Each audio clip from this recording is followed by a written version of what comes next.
पुष्पा का उसूल करने का वसूल। সাউথ ইন্ডিয়ান সুপারস্টার আল্লু অর্জুনকে 13ই ডিসেম্বর পুলিশ গ্রেপ্তার করেন পুষ্পা টুর হল থিয়েটারে এক মহিলার মৃত্যুর কারণ হিসাবে।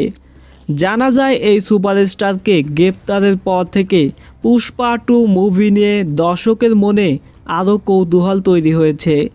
আর এ কারণে পুষ্পা টুর আয় প্রতিদিন বৃদ্ধি পাচ্ছে। তবে নিহত পরিবারের মামলায় এক রাত জেলে কাটাতে হয়েছে এই অভিনেতাকে। প্রথমে 14 দিনের জন্য জেল হেফাজতে তাকে দেওয়া হয়। পরের দিন আবার সন্ধ্যার দিকে উচ্চ আদালত আল্লুর জামিন মঞ্জুর করেন। আল্লু অর্জুনের গ্রেপ্তারের দিন ও পরদিন পুষ্পা টু বক্স অফিসে যথাক্রমে 119 কোটি ও 141 কোটি রুপি আয় করে, যা পূর্বের রেকর্ডকে চুরমার করে দেয়। বিশেষজ্ঞরা মনে করছেন পুষ্পা টু এমনিতেই অনেক হাইপ তৈরি করেছে, তারপর আবার সিনেমা হলে এতটাই ভিড় পড়েছে যে সেখানে মানুষ মারা গেছে।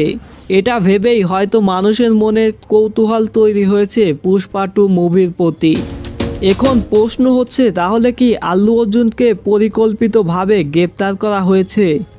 এ বিষয়ে আপনি কি বলেন, কমেন্টে জানান।